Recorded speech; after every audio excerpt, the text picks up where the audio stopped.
Donc aujourd'hui, on se retrouve dans une nouvelle vidéo. Puis aujourd'hui, ok, je peux vous dire que la vidéo de cette semaine, je pense que j'ai changé d'idée de vidéo au moins comme 3 fois, je pense. Ok, au début, je voulais faire une vidéo avec ma soeur où elle recopier mes photos Insta. Finalement, on n'a jamais fini de la filmer, fait que là, il fallait que j'en filme une autre. Je m'étais dit que j'allais faire des DIY de case de iPhone parce que j'ai quand même beaucoup d'idées. Sauf que en 6e année, je faisais des tu sais, des rainbow balloons, genre des élastiques là. Attendez. Tu sais, c'est genre avec cette machine-là, puis tu mets des élastiques là, puis... Dans le fond, je faisais des élastiques là, avec ça, puis ça faisait comme des bracelets puis tout. Puis je m'étais fait un étui d'iPhone avec ça, puis il allait vraiment bien, sérieux. Puis finalement, ben, c'était pas... En fait, c'est mon étui pour mon iPod, là. Finalement, ben, je l'ai plus, cet étui-là, je pense que je l'ai juste... Je pense que c'est brisé à un moment donné. Puis là, je me suis dit, je pourrais inclure ça dans ma vidéo. Mais c'est quand même vraiment long à faire. Puis, c'est ça, j'ai travaillé toute la journée pour le faire, puis à la fin, je l'ai planté, fait que regardez comment c'est laid. Je voulais faire, ok, genre le signe de YouTube, comme rouge puis blanc, mais là j'avais plus assez de rouge, fait que j'ai dû transférer avec du noir. Fait que là, ça ressemble à rien, sérieusement. En tout cas, je trouve pas ça très très beau, surtout avec mon iPhone qui est comme rose gold, ça fait pas. Fait que finalement, ça m'a pris toute la journée faire ça pour absolument rien. Fait que je me suis tannée, je fais ok, ça me tente plus là, de faire des DIY. Là, j'ai laissé faire. Fait que là, j'ai fait ok, maintenant on fait une autre vidéo. Salut. Finalement, pour en revenir au sujet de la vidéo, comme vous avez pu le voir dans le titre, j'ai fait une vidéo où je vais vous lire les livres que j'écrivais au primaire. Parce que j'écrivais des histoires un peu spéciales, mettons. Oh merde, je les ai pas toutes sorties. J'arrive.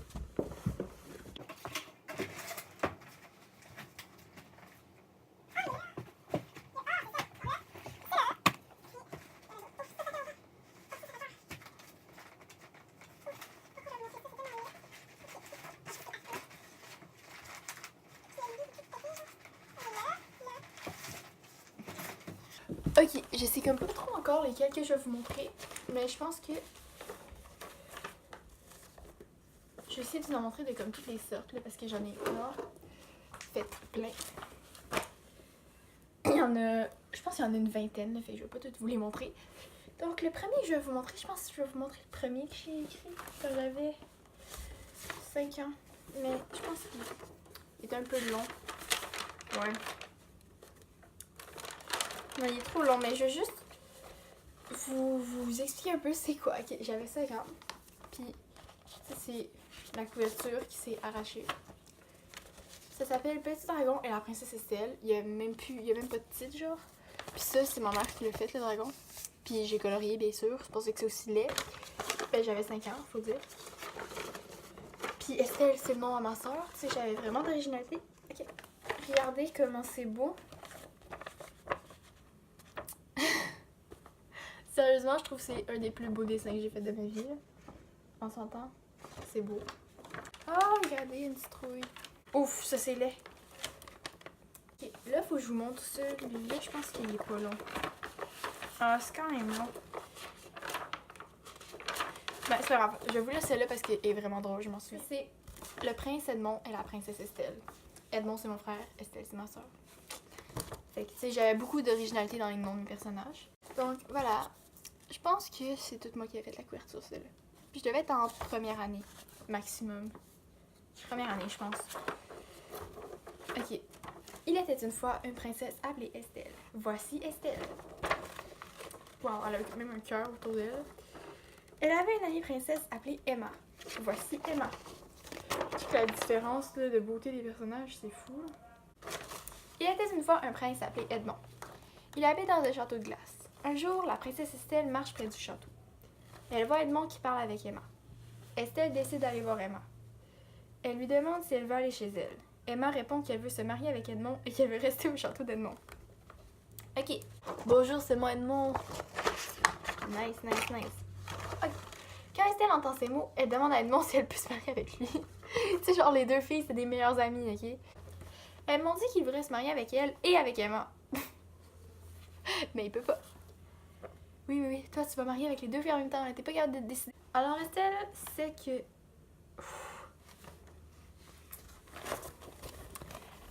Il faut dire que j'étais en première ou deuxième année, mais comme...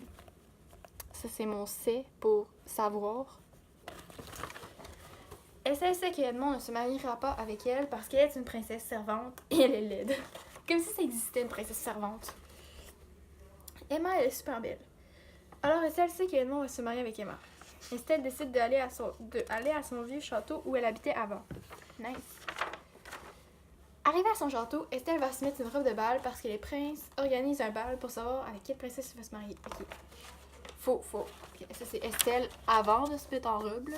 Puis ça c'est après avoir mis sa robe. Elle a vraiment une face creepy, genre. Elle fait vraiment peur. Estelle arrive au bal et Edmond la trouve tellement belle qu'il devient amoureux d'elle. Le lendemain, Estelle se marie avec Edmond. Waouh! Quelle histoire fantastique! Ça finit de même. Fin. Puis Estelle, elle a encore changé d'outfit. On en a pas parlé, mais elle s'est encore changée. On sait pourquoi.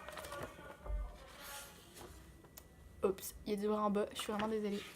Ça se peut que vous entendez du bruit. Il y a plein de monde chez nous. Mais bon, c'est pas grave, là. Ok, c'est censé être la fin, mais ça dit... Emma est très fâchée. Puis on voit encore... Ça, c'est la Emma de la fin, ok? Puis on va aller voir la Emma du début. C'est comme il n'y a aucune ressemblance à part... Ben... Les cheveux sont à peu près la même couleur. Arc! C'est bien inutile, ça. C'est des faces en forme de cœur. Là, je vais vous montrer. C'est là. Celle-là, j'ai dû l'écrire à peu près en première ou deuxième année. C'est des micro-livres, genre, avec du papier plié en deux. C'est pas comme les autres qui étaient brochés, puis c'était des grosses feuilles de papier. C'était plié en deux, puis checké. T'avais comme une page, c'était du papier brouillon, fait que t'avais une page de brouillon, puis une page vraie, genre, à chaque fois. Checké. Ah!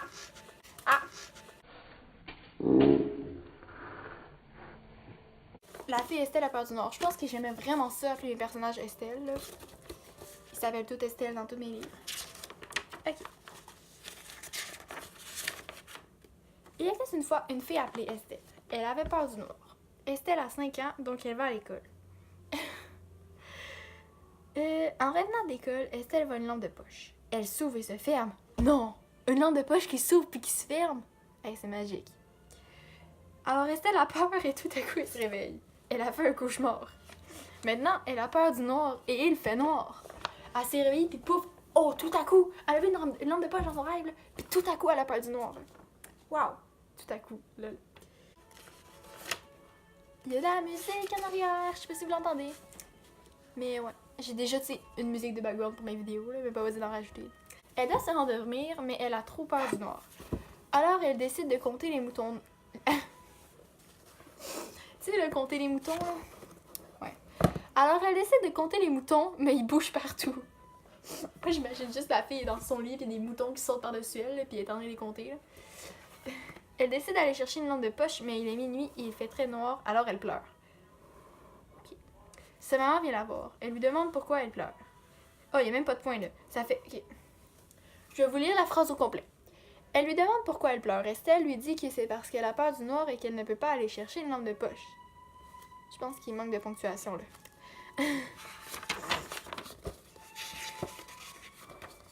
Alors sa maman lui dit qu'elle va lui raconter l'histoire. La maman lui raconte l'histoire.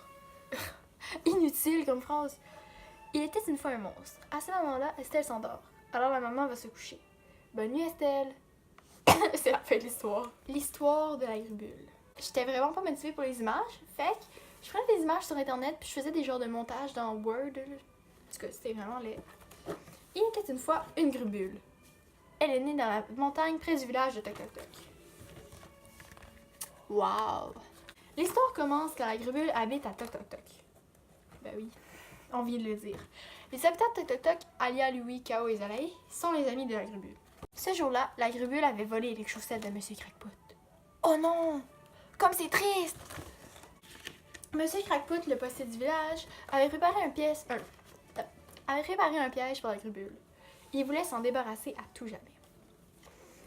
Alia et Yui avaient poursuivi la gribule pour reprendre les chaussettes. Checkez comment c'est beau, là. Ils ont tellement l'air de poursuivre la gribule, là. Puis ça ressemble à rien, mais c'est censé être un piège pour la gribule. Ils allaient faire un marché, les chaussettes contre un morceau de fromage. Les enfants trouvent une porte mystère pendant que M. Crackpot installe son piège. Un peu plus tard, la gribule se dirigeait vers le piège. Là, ça c'est vraiment un de mes plus beaux montages, ok? Ça, c'est du gazon, ok? Le piège est sur le gazon, puis là, la grue, la marche sur le gazon. Tu sais, j'ai mis un carré vert pour démontrer qu'il y avait du gazon. Elle s'est préparée à entrer dans le piège quand Alia et Yui l'empêchent de rentrer. Waouh! Ça aussi, je l'aime quand même beaucoup, là. Comment, tu sais, c'est très beau. Pis t'as comme, ils ont tellement l'air de l'empêcher de rentrer, là, comme « Salut, c'est moi, je te pointe! » Pis l'autre « Ok, tu sais. » La grue s'enfuit, mais les enfants la rattrapent. Ils en profitent pour faire le marché, mais ils ont oublié d'aller chercher le fromage chez Azine. En arrivant chez Azine, Alia voit les chaussettes sur la table. Mission accomplie. Ok, j'ai pas trouvé d'image d'Alia tout seul. Donc, j'ai comme coupé Yui dans la photo que j'ai mis à l'autre page d'avant. Tellement d'originalité. Et c'est la fin! Je mettais tout le temps ça à la fin de toutes mes livres. Il y a un fin en géant comme ça tout le temps. C'est moi ou comme l'éclairage a vraiment changé? Parce que je pense que c'est comme, vu que c'est le soir, là, fait que ça change un peu. C'était plus beau tantôt, par exemple. Regardez cette chose. Le secret de Perlin. Léa se promenait dans la forêt de printemps qui séparait les icebergs de l'hiver de la plage de l'été. Elle se rendait dans le coin de l'hiver pour voir à quoi ça ressemblait. Dans le fond, ce que je comprends, là, parce que vous allez sûrement pas comprendre, c'est que c'est comme si t'avais une place pour chaque saison. Fait que t'as genre la forêt de printemps, t'as comme les icebergs de l'hiver, puis la plage de l'été. Puis j'imagine qu'il y a quelque chose pour l'automne aussi, là. C'est ça. Puis elle habite dans la forêt de printemps, puis elle essaie de se rendre... Non, elle habite... Je sais pas où. Mais elle se promène dans la forêt de printemps pour aller dans le truc de l'hiver. Tout à coup, elle vit un pingouin et lui demanda quel était son secret. Le pingouin répondit « Je m'appelle Perlin, voilà mon secret. » Tu sais, genre, un inconnu, là. Tu te promènes en forêt, tu vois un gars, tu fais genre « Salut, c'est quoi ton secret? » Puis là, l'autre, il fait « Hey, mon secret, c'est que je m'appelle Perlin. C'est comme, mon nom, c'est mon secret, mais je vais te le dire. » Bon, tellement logique. Léa, pour sa part, dit « Je vais le trouver, ton vrai secret. Et puis, je m'appelle Léa. » Tu sais, et Fru, là, a vraiment trouvé son secret. C'est un espèce d'inconnu, mais tu veux vraiment savoir c'est quoi son secret, là. Au revoir, dit Perlin tout triste. Il n'était pas prêt à dire son secret à Léa. Après tout, c'est un secret. Et là, ils s'en vont, là, tout tristes, chacun de leur côté. Léa et Perlin étaient retournés chez eux. Léa décida d'aller s'excuser auprès de Perlin. Mais elle ne savait pas que Perlin aussi voulait s'excuser, car il avait menti. Alors, Léa part traverser la forêt du printemps pour se rendre dans le truc de l'hiver. Perlin, lui, il part traverser la ferme de l'automne pour se rendre dans le sud. Le sud, c'est le truc de l'été. Bon. Fait que tu sais, là, les deux, là, ils arrivent chez eux, ils font « Oh, on va l'excuser! » Fait que là, les deux, ils font leur chemin. Il y en a une, apprend la forêt du printemps, l'autre apprend la ferme de l'automne, fait qu'ils se rencontrent pas, tu sais. Lorsqu'il arrive chez Léa, Perlin vit un message sur lequel était écrit que Léa était dans le nord, tu sais, elle est partie.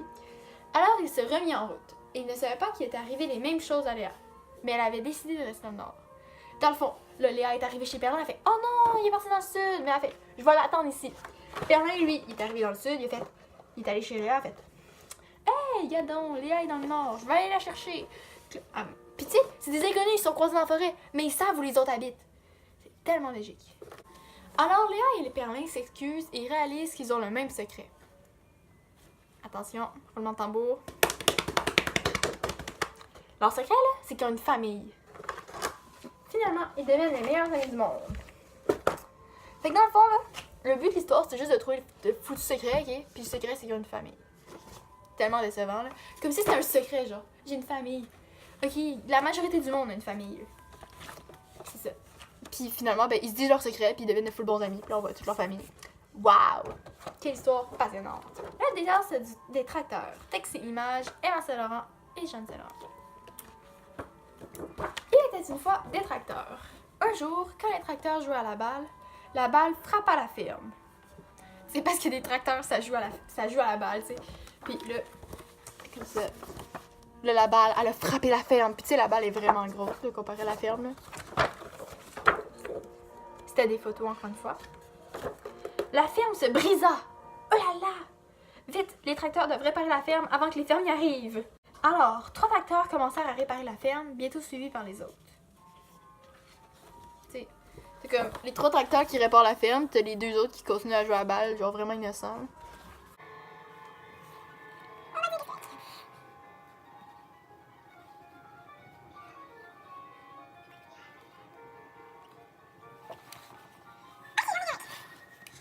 l'éclairage a changé, tout a changé parce que j'ai dû couper. Puis là, c'était rendu trop sombre, fait que j'ai allumé comme mon lightbox en avant de moi. Fait que ça fait comme de la lumière en avant. Je sais pas trop si c'est beau, mais au moins je suis pas dans le noir. Fait que là, je pense qu'on était rendu à ça. Mais où on était rendu, ça, je sais plus. Je pense qu'on était à... Ah oui. La ferme, non, après ça. Ah oui, 3 tracteurs avaient commencé à réparer la ferme, bientôt suivi par les autres. Ok. 3 heures passèrent et les tracteurs avaient presque fini.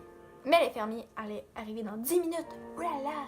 Soudain, John Deere eut une idée. Il alla demander aux animaux de les aider. Ils acceptèrent avec joie.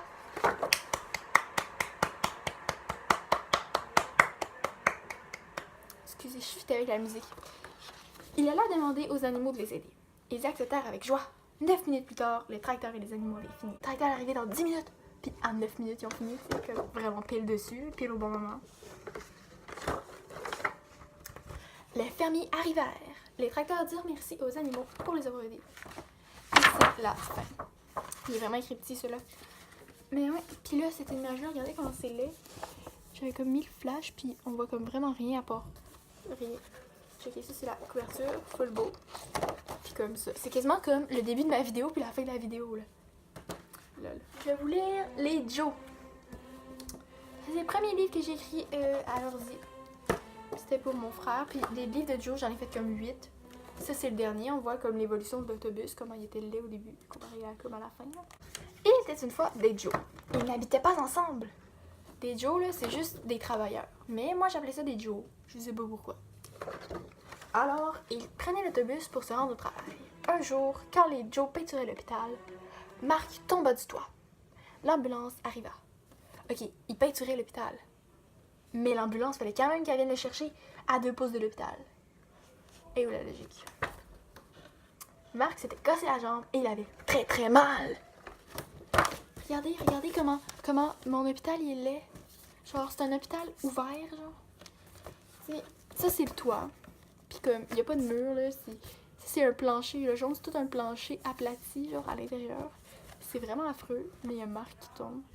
Puis ça, ici, là, c'est un gars dans une ambulance. Puis, checker l'échelle, genre. J'aurais comme pas vraiment le goût de monter là-dedans. L'épouse et les enfants de Marc viennent lui rendre visite à l'hôpital. Maintenant, les Joe doivent peinturer sans Marc. Le lendemain, les Joe peinturaient encore l'hôpital. Mais cette fois, c'était Léon et Francis qui sont tombés. L'ambulance arriva, encore une fois.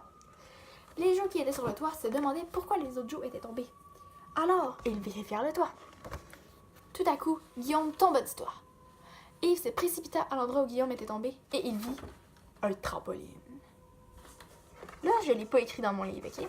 Mais dans le fond, l'affaire qui arrivait, c'est que les Joe, ils sautaient sur le trampoline puis ils tombent en bas. Parce qu'ils sont trop cons. Fait que c'est ça l'histoire, en fait. Mais ça, je l'ai pas écrit, j'ai juste dit il vit un trampoline. Puis après, ça fait Yves souleva le trampoline et vit les Joe blessés. Donc, il voyait à l'intérieur de l'hôpital. Comme Yves avait dit, les Joe réparèrent l'hôpital. Et plus aucun Joe au combat du toit. Belle histoire.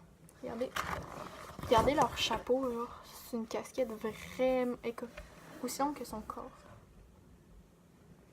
Puis c'est son chapeau. Waouh! Et bien sûr, fin. Donc c'est déjà la fin de la vidéo. Si vous l'avez aimé, n'hésitez pas à mettre un thumbs up. Et dites-moi dans les commentaires si vous voulez que je fasse une partie 2 parce qu'il me reste encore plein de livres que je vous ai pas lus. Aussi, vous pouvez vous abonner si vous voulez voir plus de vidéos. C'est ça, ce serait vraiment nice. Donc nous, on se revoit la semaine prochaine dans une nouvelle vidéo. Bye bye!